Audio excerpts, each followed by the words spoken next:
দিয়েছেন, দেবেন দেবেন। হরিশ চ্যাটার্জি স্ট্রিট তো অভিষেক ব্যানার্জি স্ট্রিট হতে চলে যাচ্ছিল, হয়েও গেছিল প্রায়, সব জায়গাতে লোকজন বসে টসে ছিল। তো এখন তো নোটিশ যাচ্ছে, এখন অসুবিধার কি আছে? উনিও তো বোধহয় হাইকোর্টের দ্বারস্থ হয়েছেন, ওনার উপরে নাকি অত্যাচার হচ্ছে, কিন্তু হাইকোর্টের কাছে কি এটাও তো উনি বলবেন কোন ম্যাজিকে ওনার বাড়িতে এত অবৈধ নির্মাণ হয়েছে, যেটা কিনা কর্পোরেশনের মেয়র জানেন না? ও মা, কি অদ্ভুত ব্যাপার!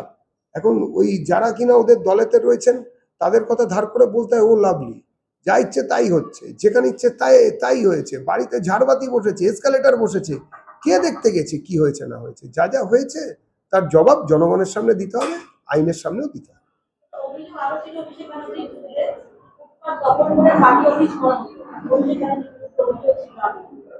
ফুটপাত, ও বাবা, এটা তো পুরনো 60 বছরের চলমান সংস্কৃতি, রাজনৈতিক সংস্কৃতি পশ্চিমবাংলার। বিভিন্ন জায়গায় ফুটপাত দখল হয়েছে, ফুটপাত দখল করে রাজনৈতিক দলগুলোই তারা অফিস টফিস বানিয়েছে। এই জিনিস আমরা বন্ধ করিয়ে দেবো, এটা আমরা বলেছি। রাজনৈতিক দল, এবং সব থেকে বড় কথা, যে রাজনৈতিক দলের মাথায় অভিষেক ব্যানার্জির মতন লোক বসেছিলেন বা বসে আছেন, তাদের কাছ থেকে আপনারা কি এক্সপেক্ট করছেন? তারা পর্চা দেখে জমি কিনে তারপরে সেখানে বাড়ি বানাবে, রাজনৈতিক অফিস বানাবে, আর তারপরে সেখানে বসবে? পুরোটাই তো দখল, পুরো বাংলাই দখল, পশ্চিমবঙ্গটাকেই দখল করে ফেলেছিল। সেখানে একটা ফুটপাতের একটু অংশ দখল করেছে, আপনারা এত বেশি চোখ টাটালে হবে? তৃণমূল কাউন্সিলর দেবলীনা বিশ্বাস তিনি পদত্যাগ করতে চেয়ে চিঠি দিয়েছেন, পদত্যাগ করবেন বলে ঘোষণা করেছেন।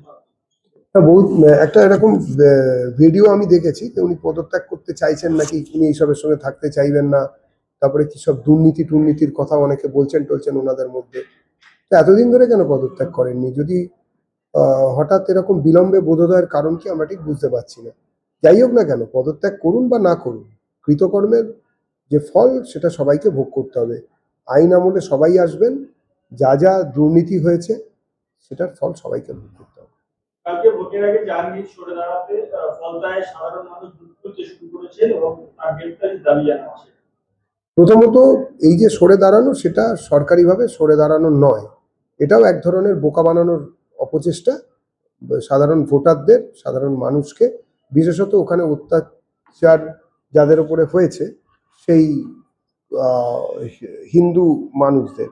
তো সুতরাং এইসব ভেবে, এইসব বলে, এগুলো করে কোনো লাভ হবে না। যা হবার তা হবে। মানুষকে অনুরোধ করব, ভোট দিন, নিশ্চিন্তে ভোট দিন। জাহাঙ্গীর এবং তাদের আকা যে প্রভু ছিলেন, তারা সব যারা ডিজে টিজে বাজাবে বলেছিলেন তাদেরকে আর খুঁজে পাওয়া যাচ্ছে না। সেসব বীরপুঙ্গবরা এখন কোথায় ঢুকে বসে আছেন সেটা নিয়েও মানুষ বিভিন্ন ধরনের কৌতূহলের কথা বলছেন, অদ্ভুত অদ্ভুত শ্লেষ করছেন, ব্যঙ্গ বিদ্রুপ সমাজ মাধ্যমে ঝরে পড়ছে। আমরা মানুষকে অনুরোধ করব, ভোট দিন এবং বিপুল ভোটে বিজেপিকে জেতান, এটা আমরা চাই।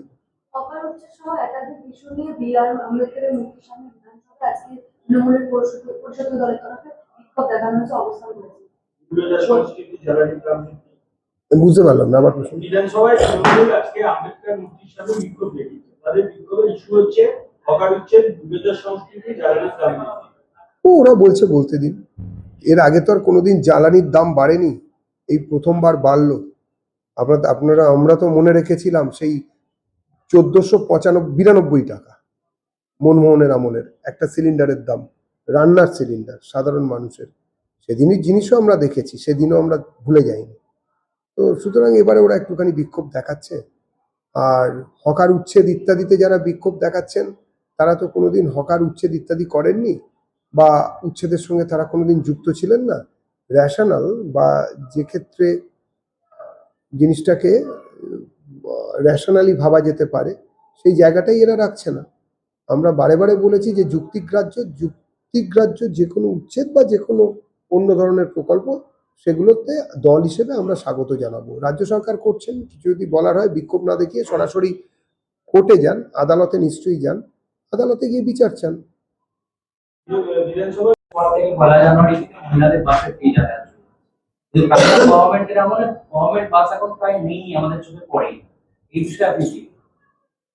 যেটুকু আছে 15 বছর এবং তার আগের 34 বছর ক্ষয়ের পরে সেটুকুতেই আমরা দেওয়ার চেষ্টা করছি। কেন, আপনারাই তো এতদিন ধরে বিভিন্ন শব্দবন্ধ শুনেছেন সীমিত ক্ষমতার মধ্যে। তো আমরা আমাদের সীমিত ক্ষমতার মধ্যে যেটুকু দেওয়ার সেটুকু দিচ্ছি। ক্ষমতা বাড়বে, মহিলাদের ক্ষমতায়ন অনেক বেশি হবে এবং অন্যরকম ব্যবস্থা নিশ্চয়ই নেওয়া হবে। দাদা, এই বিপুল সমর্থনে জয়ের পরে বিভিন্ন জগতের মানুষেরা বিজেপি পার্টিতে চালাচ্ছে যোগদানের জন্য। তো এই যোগদানের প্রসেসিং কি আমাদের পার্টির সিদ্ধান্ত আপনাদের কাছে আগেও বলা হয়েছে, এখনো বলছি, আগামী 3 মাস কোনো রকম জয়েনিং হবে না।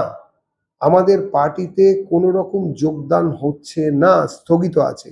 সবকটি ইউনিট, দলের প্রতিটি ইউনিট, ডিপার্টমেন্ট, সেল এবং মোর্চা, কোথাও জেলা তহ বা মন্ডল তহ কোথাও কোনো জয়েনিং হচ্ছে না। যদি কোনো জয়েনিং এর মধ্যে হয়ে থাকে বা হয় তাহলে সেগুলো জয়েনিং নয়। আমাদের রাজ্য সভাপতি সম্মাননীয় শ্রমিক ভট্টাচার্য তিনি বলে দিয়েছেন যে এই ধরনের কোনো কিছুকে মান্যতা দেওয়া হবে না, পার্টি এগুলোকে এন্ডোর্স করে না। শ্রমিকবাবু আরও বলেছেন যে ভবিষ্যতে আরেকটি বিজ্ঞপ্তি তিনি জারি করবেন, তার আগে কোনো রকম জয়েনিং হচ্ছে না। তাহলে ঘোষণা যতক্ষণ না হচ্ছে ততক্ষণ এই ধরনের বিভিন্ন জায়গা থেকে আসছেন, জয়েন করতে চাইছেন। আমরা বুঝতে পারছি কিছু সাধারণ মানুষ আছেন যারা সত্যি পার্টিকে ভালোবেসে জয়েন করতে চাইছেন বা তাদের কোনো জয়েনিং এর জন্য তারা কোনো রাজনৈতিক স্বার্থকে সামনে রাখছেন না। এরকমও যেমন লোকজন আছেন, সেরকম স্বার্থ নিয়েও আসছেন এরকম লোকজন আছেন। পার্টি যাকে মনে করবেন 3 মাস পরে সেটা বেছে দেখা হবে, তারপরে পার্টি মনে করবে যাকে মনে করবে জয়েন করানো তাকে জয়েন করানো। তৈরি হয়েছে, অভিষেক ব্যানার্জি একটা চিঠি দিয়েছে বিধানসভায়, কিন্তু বিধানসভার সচিবরা বলছে অভিষেকের চিঠি পদ্ধতিগত অভিষেক বাবু চিঠি কি করে দিচ্ছেন, আর যদি দিচ্ছেনই বা সেটা নিয়ে কি আলোচনা হবে যখন ওনারাই বুঝবেন যারা এই ব্যাপারের দায়িত্বে আছেন। বিধানসভা যিনি দায়িত্বে আছেন স্পিকার এবং বাকিরা, মহামান্য স্পিকার এবং বাকিরা এই নিয়ে আলোচনা নিশ্চয়ই করবেন। দল হিসেবে আমরা এটুকুই বলতে পারি, পুরো তৃণমূল দলটি একটি সার্কাসে পরিণত হয়েছে। যেসব কথা কোথাও বলার দরকার নেই সেই সব কথাও আমরা এখন অদ্ভুত রকমভাবে শুনতে পাচ্ছি। সাধারণ পলিটিক্যাল সায়েন্সের ব্যাকরণের বাইরে প্রচুর কথা শুনতে পাচ্ছি এবং এটাও আমরা বলতে পারি যে পলিটিক্যাল সায়েন্সের সূত্র মেনে তৃণমূল দলটি একটি নিশ্চিত অপমৃত্যুর দিকে এগিয়ে যাচ্ছে এবং এই জিনিস শেষ হয়ে যাবে, তৃণমূল বলে কিছু থাকবে না। মুখ্যমন্ত্রী একটা সৌজন্যতার বার্তা দিয়েছে, প্রশাসনিক বৈঠকে এবার বিরোধী দলের বিধায়করাও ডাকা হবে, যেটা আগে যখন সরকার ছিল তখন বিরোধীরা ব্রাত্য থাকতো। সম্মাননীয় মুখ্যমন্ত্রী শুভেন্দু অধিকারী যে কথা বলেছেন সেটাই গভর্নেন্সের কথা। যারা বিরোধী দলের বিধায়ক তাদের এলাকায় কোনো রকম আলোচনা হলে, তাদের এলাকার উন্নয়ন বা অন্য কিছু বিষয়ে যদি কোনো প্রশাসনিক বৈঠক হয় তাহলে জনপ্রতিনিধি হিসেবে তাদেরও থাকার কথা, সাংসদ বিধায়করা থাকবেন। এটাই আমরা এর আগে পাইনি, কারণ এখানে তখন গভর্নমেন্ট ছিল না, গভর্নমেন্ট চলতো। তৃণমূলের গভর্নমেন্ট বারবার এইসব কাজকর্ম করেছে। এখন পশ্চিমবঙ্গের প্রথম জনতার সরকার, মানুষের সরকার প্রতিষ্ঠিত হয়েছে। এখানে আইনের শাসন চলবে, শাসকের আইন চলবে না। আর তার সঙ্গে এই ধরনের জনহিতকর যে কোনো কাজে সমস্ত জনপ্রতিনিধিরা, সব ধরনের দলেরই জনপ্রতিনিধিরা সেখানে উপস্থিত থাকবেন। এই যে দৃষ্টিভঙ্গি পশ্চিমবঙ্গ সরকার তথা সম্মাননীয় মুখ্যমন্ত্রী শ্রী শুভেন্দু অধিকারী নিয়েছেন, দল হিসেবে ভারতীয় জনতা পার্টি তাকে স্বাগত জানাচ্ছে। দাদা, কুণাল ঘোষ বিধানসভায় বলছেন যে তাদের কর্মীদের মারা হচ্ছে, তোলা হচ্ছে, অ্যারেস্ট করা হচ্ছে। কুণাল ঘোষ বলছেন কাকে মারা হচ্ছে, কার, আবার কে, কোথায় এখন দেখা গেছে নাকি যে কেউ কাউকে কথা বলতে দিচ্ছে না? প্রিজন ব্যান এখনো কেউ চাপড়াচ্ছে, আওয়াজ করতে দিচ্ছে না, হো হো হো হো করে আওয়াজ করছে, কথা বলতে দিচ্ছে না। এইসব ঘটনা যদি থাকে নিশ্চয়ই কুণালবাবু দেখাবেন। কুণালবাবু তো জানেন কোনটা কখন বলতে আর কোনটা কখন বলতে হয় না, উনি জানেন, ওনাকে প্রশ্ন করবেন। এবং গ্রেপ্তার হচ্ছে তৃণমূল কর্মী যাদের বিরুদ্ধে একাধিক অভিযোগ ছিল আগে এই যাদের বিরুদ্ধে অভিযোগ ছিল তারা তো গ্রেপ্তার বরণ করবেনই, যদি না করে পুলিশ তাড়া করে ধরবে। এটাই তো প্রশাসনের নিয়ম। যদি অন্যায় করে থাকেন কিংবা তাদের নামে যদি কোনো রকম অভিযোগ থাকে তাহলে রাস্তা দুটো, এক পুলিশের কাছে জমা হওয়া অথবা কোর্টে গিয়ে জমা হয়ে বলা যে আমাকে আগাম জামিন দাও। এর বাইরে ৩ নম্বর কোন পদ্ধতি আছে যেটাকে সংবিধান সমর্থন করে? যে কোনো দুটোর মধ্যে একটা। যদি কিছু বলার থেকে কোর্টে গিয়ে বলুন, কোর্ট তো খোলা আছে, কেউ তো আটকে রাখেনি। আজকে উত্তরবঙ্গ থেকে দীর্ঘ বঞ্চনার কথা বলেছেন মুখ্যমন্ত্রী আগের সরকারের আমলে এবং সংকল্পপত্র দেওয়া কথাগুলো 1 বছরের মধ্যে করে দেখানোর কথা দিয়েছেন। এটা তো আমাদের সংকল্প। আমরা তো এটাই বলেছিলাম যে কোনো রকম মানে ঢাক পিটিয়ে বলার মতন কিছু নয়। এমনই কাজকর্ম হবে যেটা মানুষ দেহ মন দিয়ে স্পর্শ করতে পারবেন, মানুষের মধ্যে যেটা গিয়ে পৌঁছবে, মানুষ যেটা বুঝতে পারবেন যে আমাদের কিছু হচ্ছে, আমাদের জন্য চেষ্টা চলছে এবং চেষ্টা ফলপ্রসূ হয়েছে। কথা বলে লাভ নেই। আমাদের সরকার, যে সরকার এখন এই মুহূর্তে রাজ্য সরকার, পশ্চিমবঙ্গ রাজ্য সরকার, সেটা কথা কম কাজ বেশি নীতিতেই বিশ্বাস করছে।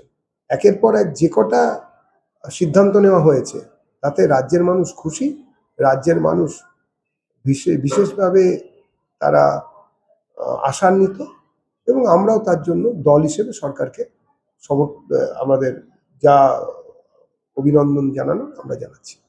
সামনের মাসেই বর্ষা আসছে, এবারে বিজেপি সরকার প্রচারে একটা বক্তব্য ছিল যে ৮২ সমস্যা মেটানো হবে, এখনো পর্যন্ত কলকাতা পুরসভার কোনো প্রস্তুতি বৈঠক হয়নি, যেটা অন্যান্য বা অন্তত 1 মাস আগে থেকে শুরু হয়েছে জল নিকাশি সমস্যা শহর এবং শহরের বাইরে। না, কলকাতা পৌরসভায় এমন একজন মেয়র বসে আছেন যিনি তো কিছুই জানেন না। খুকু আমার কিচ্ছু বোঝে না মা গো, খুকু আমার ভারী ছেলে মানুষ। তো এখন তো বিভিন্ন জায়গায় সেই জিনিস চলছে, সেই গণেশকে বলে গানুষ, এরকম ব্যাপার। কি যে বলছেন আর কি যে বলছেন না কিছুই জানি না, কোথা থেকে কি যেন হইয়া গেল কিছুই জানিতে পারিতেছি না। এইরকম একজন মেয়র এখনো বসে আছেন। বিভিন্ন জায়গায় মেয়র পরিষদ এবং অন্যান্যরা পালিয়ে যাওয়ার কথা ভাবছেন। কোথায় যাচ্ছেন তাদেরকে খুঁজে পাওয়া যাচ্ছে না, ফোন করে পাওয়া যাচ্ছে না। বিভিন্ন ক্ষেত্রে যারা তৃণমূলের বিভিন্ন রকম ভাবে তৃণমূলের হয়ে টাকা তুলেছেন, বিভিন্ন লোকজন কলকাতা কর্পোরেশনের সঙ্গে যুক্ত থাকাকালীন, তারাও দেখছি খুঁজে পাওয়া তাদেরকেও কিছু লোককে যাচ্ছে না। তো সব এক জায়গায় হন, তারপরে তো এসব নিয়ে বৈঠক হবে। তা না হলে রাজ্য সরকার নিশ্চয়ই আলাদা ব্যবস্থা নেবে এবং বৈঠক হোক বা না হোক কলকাতার মানুষ জলযন্ত্রণায় ভুগবেন না, এটা আমরা আশা করতে পারি। তৃণমূল নেতাদের বিলাসবহুল বাড়ির পর এবার বিভিন্ন এক তৃণমূল নেতার ব্যক্তিগত থেকে স্টেডিয়াম তৈরির খবর সামনে আসছে। হ্যাঁ, সে তো স্বাভাবিক। তৃণমূল নেতার দেখুন ভাই, তৃণমূলের নেতা, তার স্টেডিয়াম থাকবে, তার অভয়ারণ্য থাকবে, তার বিভিন্ন রকম ব্যবস্থা থাকবে, দু একটা নদী, দু একটা পাহাড়, সবকিছুই থাকতে পারে, আকাশ বাতাস সবকিছুই ছিল তৃণমূলময়। ওরা এখানকার মালিক ছিলেন, এই এলাকার জমিদার ছিলেন, আর আমরা ছিলাম ওদের প্রজা। এরকম একটা পরিস্থিতি। আম বাঙালি তাদের সঙ্গে এইভাবে ব্যবহৃত হয়েছিলেন, সেখান থেকে আমরা সরে এসেছি। আর দ্বিতীয়ত, যেভাবে অত্যাচার করা হয়েছে, যেভাবে মানুষের সবকিছু লুট করা হয়েছিল, তার উত্তর এখন ওনারা দেবেন। আর এই সব প্রাসাদ ইত্যাদি ছাড়াও আমরা তো শুনতে পাচ্ছি বিভিন্ন তৃণমূলের যারা সাংসদ তারা নাকি জোড়ায় জোড়ায় নাকি বিভিন্ন সম্পত্তি কিনেছেন, অভিযোগ আসছে। বিভিন্ন জায়গায় নাকি জোড়ায় জোড়ায় আমরা এরকম বিজ্ঞপ্তি পাচ্ছি, এরকম সব হয়েছে। তো সবাই মিলে বলবেন। আমরা তো কি সায়নী নামের কারোর নামে অভিষেক বাবুর সঙ্গে জড়িয়ে একটা কি সম্পত্তির হিসেব পেলাম, কালকে আপনাদের ক্যামেরাই দেখিয়েছে। আমরা তথ্যের সত্যতা অসত্যতা নিশ্চয়ই বিচার বিভাগ বা অন্য কোনো বিভাগ থেকে সেটা দেখা হবে। অভিষেক ব্যানার্জি বিপুল সম্পত্তি